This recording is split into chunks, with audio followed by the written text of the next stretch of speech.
বাড়ি গাড়ি স্ত্রী সন্তান সব হারিয়ে গেছে, কেউ নাই, সবাই বিপক্ষ হয়ে গেছে। আমার পক্ষে কেউ নাই, আমার সন্তান পর্যন্ত নাই। দেশে ভালো ছিলাম আমি, আমার নিজের ওয়ার্কশপ ছিল, গাড়ির ওয়ার্কশপ ছিল, বাইক নিয়ে 2টা গ্যারেজে দেখাশোনা করছি ভাই। খুব কষ্ট লাগে, সর্বনিষ্ট করে দিয়েছে দালাল। প্রশাসনের কাছে এই ব্যবস্থা চাই, যাতে দালাল খবর যাতে মানুষ না পড়ে। ওদের পরিস্থিতি ভাই বর্তমানে যারা ফ্রি বিষয় আছে ওরা খুব কষ্টে আছে, যাইতেছে দালালের মিষ্টি কথায়। দালাল যেভাবে মিষ্টি কথা ভুলা বেলা বলতেছে, যেমন আমাকে বলছে যে আমি ড্রাইভার, সাইডে লোক নামাই দিয়ে আসবো, সাইডে থেকে লোক নিয়ে আসবো, হ্যাঁ দিয়ে যে চাকা নাই 2টা। 71-এর কষ্ট তো আমরা দেখি নাই, মা বাবার কাছে শুনছি, এর চেয়ে বেশি কষ্ট পাইতেছে ওরা। খালি গায়ে পড়ে রয়েছে, মশা কামড়ে সারবোকা কামড়াইতেছে। ওদের পরিস্থিতি লোক নাকি চলে গেল তো দাঁড়াইতে বলেন, সমস্যা নেই, এরিয়া দেখতে দাঁড়া। সৌদির পরিস্থিতি ভাই বর্তমানে যারা ফ্রি বিষয় আছে ওরা খুব কষ্টে আছে।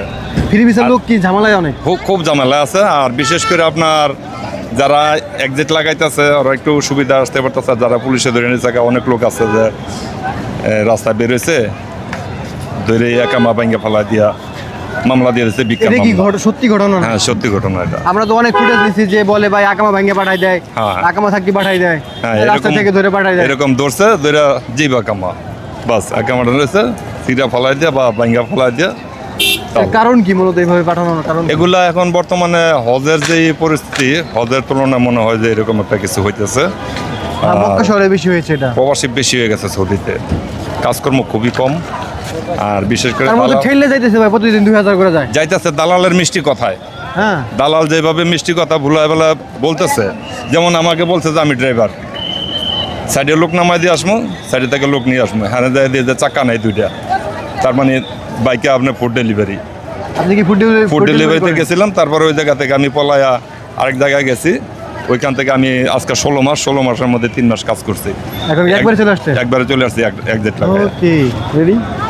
একেবারে দেশে চলে আসলেন সৌদি আরব থেকে ভাই, কারণ কি একেবারে আসার কারণ? কাজ পাওয়া যেতেছে না, পুলিশে যেভাবে মানুষ ধরতেছে, ধরে না সফর দলের ভেতরে মনে করেন যে 6 মাস, 5 মাস, 4 মাস থেকে 15 দিন, 10 দিন হইতে পারে। এরকম পরিস্থিতি মানুষ মনে করেন যে 71-এর কষ্ট তো আমরা দেখি নাই, মা বাবার কাছে শুনছি, এর চেয়ে বেশি কষ্ট পাইতেছে ওরা। খানা দানা কোনো কিছু নেই, খালি গায়ে পড়ে রয়েছে, মশা কামড়ে সারবোকা কামড়াইতেছে। বাংলাদেশি ভাইয়েরা কি বলেন? আমাদের মনে করেন যে বাংলাদেশের যে দূতাবাস আছে, কোনো খবর নিতেছে না, কোনো খবর নেয় না। তারপরে তো ঠেলে প্রতিদিন 2000 মানুষ যায় ভাই। মানুষ যাইতেছে ভাই, কেন মানুষ যাইতেছে? ওই যে দালালের মিষ্টি কথা।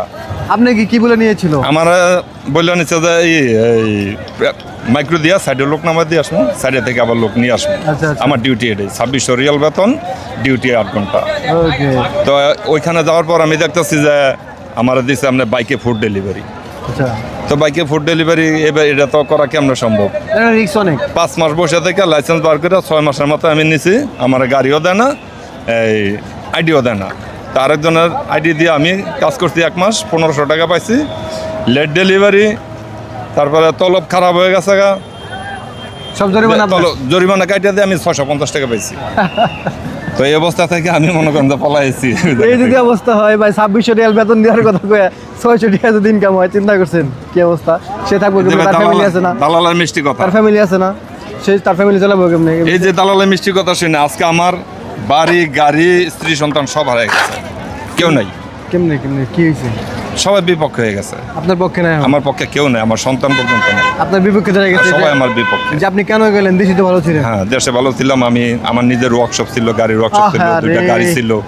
দালালে কি ধরা দিছে ভাই? এরকম 2টা গাড়ি ছিল। আমরা একটা ঘটনা শুনলাম ভাইয়ের কাছ থেকে, আমি বাইক নিয়ে 2টা গ্যারেজে দেখাশোনা করছি ভাই। খুব কষ্ট লাগে শিরে ভাই। কেমনে পারে দালালরা, কেমনে পারে এসব মানুষদের সর্বনিষ্ট করে দিয়েছে দালাল? কেমনে পারে বুঝলাম না ভাই। এরকম আমরা একটা গল্প শুনেছি ভাইয়ের কাছ থেকে, হাজার মানুষের সাথে প্রতারণা হচ্ছে সৌদিতে বর্তমানে, হাজার মানুষ। তারপরেও প্রতিদিন মানুষ পাগলের মতো যাইতেছে, 2000 মানুষ, 3000 মানুষ। কষ্ট যেন কেউ না করুক, আমি সবার কাছে অনুরোধ জানাইতেছি, প্রশাসনের কাছে এই ব্যবস্থা চাই, যাতে দালাল খবর যাতে মানুষ না পড়ে। দালালের কাছে কত টাকা দিয়ে গেছিলেন? আমি টাকা দিচ্ছি অল্প, 3.5 লাখ। ওকে, কিন্তু আপনার সাথে যেটা বলছিল কিছুই করে না? কিছুই করে নাই, শেষ, একদম সর্বশেষ করে দিয়েছে। সর্বশেষ করে দিয়েছে। ব্যবসাও শেষ, পরিবারের শেষ। হ্যাঁ, এমন পরিস্থিতি করছে আপনার ওই জায়গায় যদি আমি না থাকি, আমার 30,000 40,000 রিয়ালের একটা মামলা দিয়ে দেবো। ওকে, এখন যে আসলেন কিভাবে আসলেন? এখন আমি ওই জায়গায় তাক পলায় আছি, আমার একামে এক্সপায়ার হয়ে গেছে, আমি এক্সিট লাগাই চলে আসছি। এই যে লাগা আউটপাস নিয়ে আসছেন? আউটপাস নিয়ে আসছি। টাকা লাগছে আউটপাসে? আউটপাসে টাকা লাগছে এমনি মনে করেন যে লাগে 6 মাস 5 মাস 4 মাস লাগে, তো আমি 1400 রিয়াল কন্ট্যাক্ট করে 15 দিনের ভিতরে আমি চলে এসেছি। হ্যাঁ। তো খুবই খারাপ লাগলো ভাইয়ের সাথে যে ঘটনা হয়েছে। এরকম ভাবে অনেক মানুষের সাথে ঘটনা ঘটে। বহু মানুষ আছে। এই ঘটনাগুলো আমরা হয়তো বা সবার ঘটনা আসলে তো তুলে ধরা সম্ভব না। অনেক মানুষ আত্মহত্যা করতেছে এই দালাল খপ্পরে পড়ে, মা বাবার চাপে পড়ে, টাকা পয়সা চাপে পড়ে মানুষ আত্মহত্যা করতেছে। ভাই দালালদের জন্য কিছু বলেন। দালাল দে আমার মতে ভাই এখন মিডিয়ার সামনে বলাটা আমার এইভাবে ঠিক হবো না। আমার মনে হয় একটা দালাল ধরা তারা জানে না মাইরা তার হাত পাগুলি ভাঙ্গা যদি রাস্তা পঙ্গু করে ছেড়ে দেওয়া হয়, তাহলে মানুষের কিছু কদর বুঝবে সে, এছাড়া আর কোনো কিছু বুঝবে না। প্রতিটা ডিস্ট্রিক্টে যদি জেলায় জেলায় এইভাবে দালাল ধরা যদি অন্য কোনো কিছু না করে, পুলিশে না দিয়া জানে না মাইরা হাত পাগুলি ভাঙ্গা ভিক্ষা থালা ধরা দেয়। এছাড়া এত হারামি মানুষকে তার পরিবার থেকে শেষ করে দিচ্ছে, তার পরিবার থেকে বিচ্ছিন্ন করতেছে, তার এক একজন মানুষকে নিঃস্ব করে দিতেছে, পরিবারকে নিঃস্ব করে দিতেছে শুধু দালালের লাভের জন্য, দালালের লাভের জন্য। এ ভাই কেমনে পারেন আপনারা? কেমনে আপনাদের কি মানবিকতা কিছু নাই নাকি? এইসব ধরনের মানুষ ভাইয়ের ঘটনা আমরা শুনলাম, এরকমভাবে হাজার হাজার মানুষের ঘটনা আছে। কেমনে পারেন আপনারা? কেমনে পারেন? কেমনে সম্ভব? আপনাদের কি একটু মায়া লাগে নাই ভাইদের জন্য?